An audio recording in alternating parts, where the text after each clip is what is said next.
Hello, beautiful people, and welcome to your weekly dose of celestial goodness. As always, thank you for joining me in this space and on this journey. You have my deepest gratitude. I hope that you found many things to add to your personal gratitude list from last week. And I hope that these things have reminded you of the beauty, kindness, and goodness that still abounds in our world despite all the things that have happened this year that might make you believe the contrary. This week, I'm going to talk about one of the things that's on my gratitude list and one of the things that I'm extremely grateful for, and that is my tribe, my family and friends who love and support me and who I love and support just as much. So this past week, I had a conversation, an amazing conversation, with one of my favorite astrologers in the whole world, Gregory Scott. I will put the link to his channel in the description below so that you can also take a look at his videos because he's pretty amazing. One of the things that we talked about was how my personal natal chart actually reveals that relationships are very important to me. Not just romantic relationships, but all kinds, right? So I'm the person who tries to make things work, and in the past, I've often put relationships and others before I put myself first, right? And so I also didn't know at times when to let go of toxic friendships and situations. I don't have any regret about this because I actually learned some really important lessons that have benefited me now. But based on the placement of what is known in astrology in the natal chart as the north and south nodes, one of the most important lessons for me to learn right now in this life is about how to put myself first and how to take care of myself. Keeping that in mind, investing in healthy relationships and creating healthy boundaries in all areas of my life is actually one way of putting myself first and taking care of myself. And this is also what inspired me to really write an ode to friendship and also on finding and nourishing and learning about the importance of our tribe.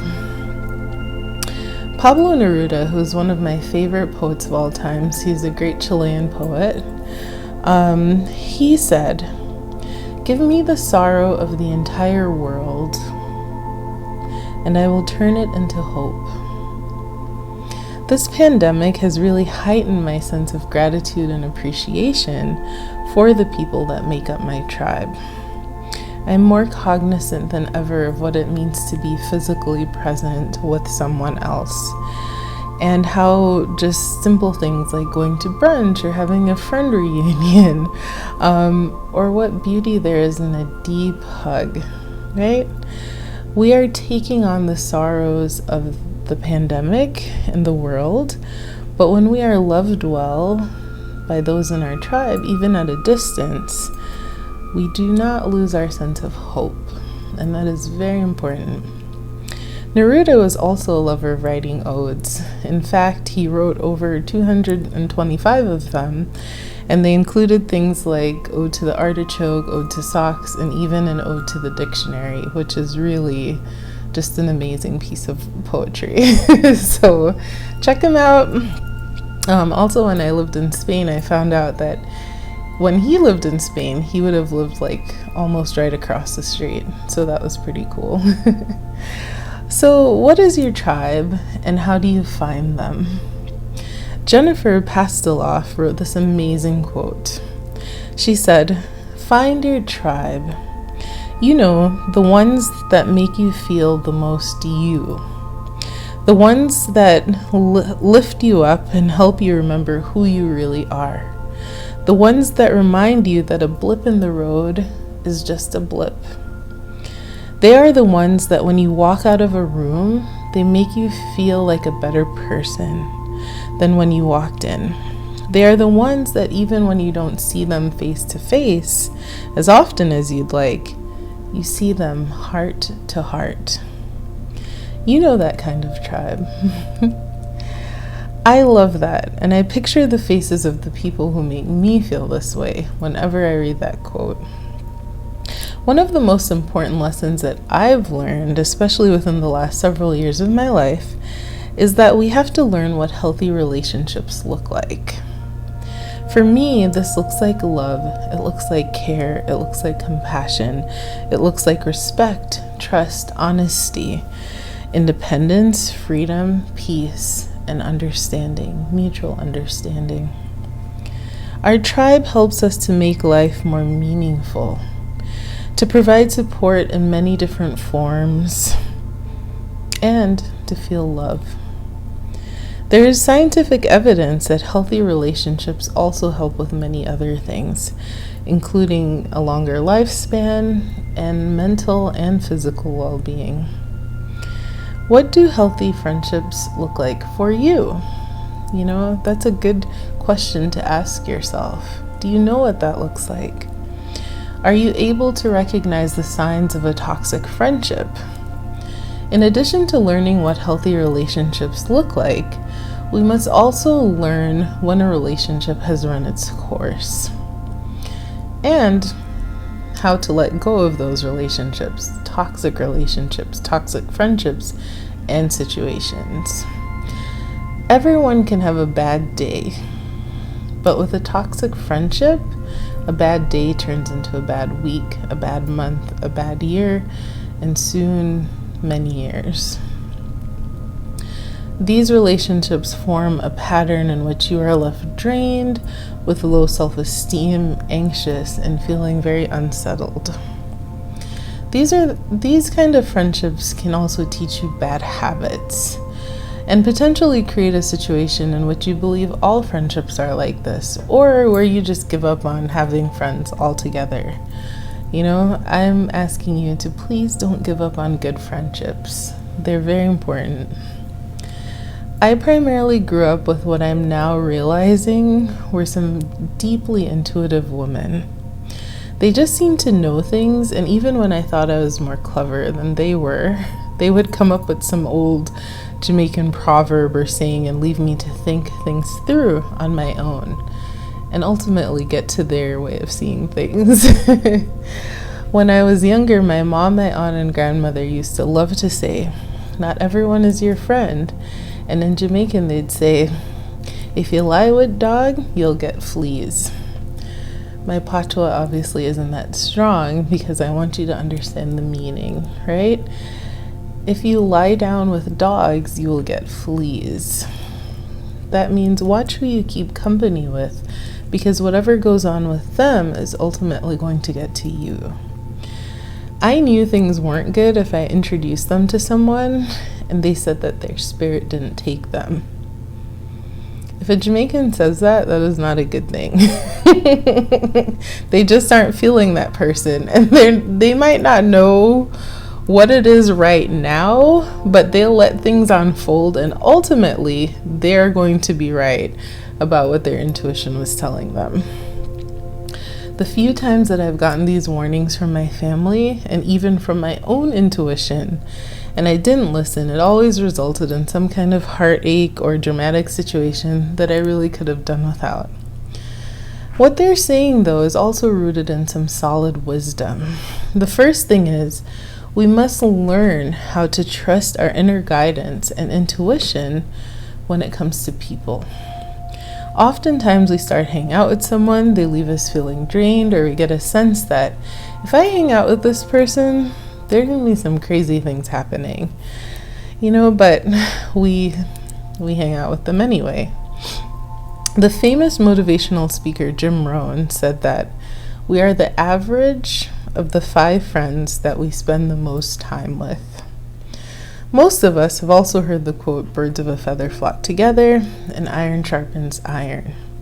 All of this is to say, even if you are a fiercely independent person, you are still influenced by the people who you're around.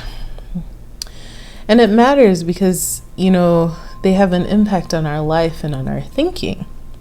Human beings are inherently social creatures, and we want to feel like we have a place and to belong.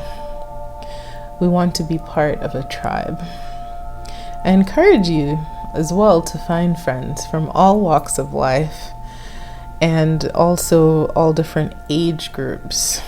You know, your worldview will expand tremendously. And I think you'll learn a lot, not just about empathy, but really how to sort of walk in someone else's shoes, how to understand people, and how to understand why they do the things that they do. I have friends in their 80s, and I have, friends who are little kids, including my 11-year-old sister. And I've really learned so much from all of them. Wisdom is ageless and timeless. It also matters when these people show us who they are. Maya Angelou said, "When people show you who they are, believe them the first time." Oprah added to that by saying, "Remember this, because it will happen many times in your life. When people show you who they are, believe them. Not the 29th time, the first time. When a man doesn't call you back the first time, when you're mistreated the first time, when someone shows you a lack of integrity or dishonesty the first time, know that this will be followed by many, many other times. And that this, at some point in your life, will come back to haunt or hurt you. Live your life in truth. Don't pretend to be someone you're not. You will survive anything if you live your life from the point of view of truth." And all of this is not to say that people can't have a chance at redemption, but there are certain patterns that repeat themselves and red flags, and those are what you have to pay attention to. When you find yourself in a place that you don't belong, with a tribe of people that aren't your own, you can feel completely out of sorts. Clarissa Pinkola Estes, who I love, she wrote the book Women Who Run with Wolves, and she uses the analogy of the ugly duckling, a children's story, to point out how if you're around ducks trying to do duck things, but you really are a swan and you don't know that you're a swan, you just feel miserable, like you don't fit in, you don't feel like your true and authentic self. And she says, what if you were raised by the mice people? But what if, say, you're a swan? Swans and mice hate each other's food for the most part. They think the other smells funny. They're not interested in spending time together. And if they did, one would be constantly harassing the other. But what if, being a swan, you had to pretend you were a mouse? What if you had to pretend to be gray and furry and tiny? What, you no longer had a sneaky tail to carry in the air on tail carrying day? What if wherever you went, you tried to walk like a mouse, but you ended up waddling instead? What if you tried to talk like a mouse, but instead came out a honk every time? Wouldn't you be the most miserable creature in the world? The answer is unequivocally yes. So find your swans and free yourself. The point of all of this really is that when you find the people who sing to your soul and who massage your spirit with the joy and with love, then you found your tribe. These people might not be your own family or a lot of the people, that you know at the moment, but metaphorically speaking, you are all swans. You will know when you find them by the way they speak directly to your heart, your comfort level, and how they make a space for you to feel okay with being who you are. And it doesn't have to be a lot of people. Some people only need one or two really good friends in their life. Some people have many people in their tribe. You decide what is best for you. I am personally thankful for the people in my own life that I can call my tribe of family and friends. These are the people that laugh with me. They provide a shoulder for my tears. They help me to coax away my fears. They remind me to reach for my hopes and for my dreams, and they show me the magic in life. They show up for me. They hold space for me, and they allow me to do the same thing for them without violating my trust, without violating my care my love, and they do not take me for granted. These are the people who I feel their love supreme, and I hope that I offer a very similar feeling to them. I am thankful because I do have friends from each chapter of my life and each phase of my life, and they all matter very much to me. Even if I don't see them every day or talk to them, they reside in my heart space. A very big thank you to my tribe. Thank you for helping to enrich my life and for loving me as I am. I appreciate you in ways that you might not even know. I just don't have words to say how much the love is, how big I feel it in my heart. And my wish for those of you watching this is very simple. As you are working on ways to live your best life, I urge you to consider what a healthy relationship looks like for you. In the realm of friendship especially, what does this mean? And are you also a good friend? Do you extend the qualities to others that you are looking for? If you showed up to see my grandma, would her spirit take to you? I pray that you do find good people, really good people to surround yourself with. And I hope that you feel inspired and loved by them, and that you continue to live your best life. No jealousies, no unnecessary dramas, no untrustworthiness, just real, genuine, and authentic relationships. So there it is. I want you to be the swan that you are and go out there and find your tribe. And really just sit with the love, sit with the care, and know that these relationships really do matter for your life, for living your best life. Let me know if you find them. And may the stars shine brightly over your week. If you are enjoying these videos, please like, comment, share, and definitely subscribe to the channel. Thank you, and have an absolutely phenomenal week.